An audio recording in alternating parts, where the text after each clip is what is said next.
తిరుమల శ్రీవారి దర్శనానికి వచ్చే సామాన్య భక్తుల కోసం డిఆర్ మహల్ వద్ద దాతలు టీటీడీ సహకారంతో నిర్మించిన 1వ, 2వ సత్రాలను కొట్టేసి సుమారు 300 కోట్ల రూపాయలతో నూతన వసతి సముదాయాలను నిర్మించే ఆలోచనను టీటీడీ ఉపసంహరించుకోవాలని తిరుపతి కాంగ్రెస్ నాయకులు నవీన్ కుమార్ రెడ్డి డిమాండ్ చేశారు. ఈరోజు వక్లామాత ఆలయానికి లింక్ రోడ్ వేస్తున్నారు. ఆ ప్రాంతంలో కానీ మీరు ఇంకా ఎక్కువ ఖర్చు పెట్టి వసతి సముదాయాలు సామాన్య భక్తుల కోసం ఏర్పాటు చేస్తే ట్రాఫిక్ ఇబ్బందులు ఉండవు, భక్తులకు కూడా సౌకర్యంగా ఉంటుందనే దాని మీద దృష్టి పెట్టాలని చెప్పి నేను డిమాండ్ చేస్తున్నాను. ముఖ్యంగా ఆ డిఆర్ మహల్ పరిసర ప్రాంతాల్లో ఇప్పుడున్నటువంటి 1వ సత్రం 2వ సత్రం అనేది ఎప్పటి నుంచో కట్టిన బిల్డింగ్లు అండి. దానికన్నా పురాతనమైనటువంటి బిల్డింగ్లు ఈరోజు తిరుపతిలో ఉన్న ఎస్పీ హై స్కూల్ కానీ బ్రిటిష్ కాలంలో కట్టారు. ఎప్పుడు ఎక్కడ కూడా చెక్కు చెదరలేదు. ఈరోజు ఆ సత్రాలు కూడా చాలా బాగున్నాయి.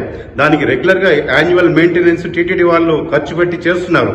ఇక్కడ ముఖ్యంగా సామాన్య భక్తులండి, బస్సుల్లో టెంపో ట్రావెలర్స్ లో వచ్చే సామాన్య భక్తులు కుటుంబ సమేతంగా 20 మంది 30 మంది లేదా 100 మంది బస్సుల్లో వచ్చేసి అక్కడే వండుకుంటారు, అక్కడే తింటారు. ఆ రూముల్లో 10 మంది అక్కడ చేపలు అద్దెకిస్తారు. కాబట్టి కింద ఫ్లోర్ మీద పనుకొని వాళ్ళు కొన్ని సంవత్సరాలుగా వస్తా ఉందండి. దాన్ని ఇప్పుడు ఉన్న పలంగా అంత అర్జెంట్ గా చేయాల్సినటువంటి అవసరం టీటీడీకి ఏమొచ్చిందండి?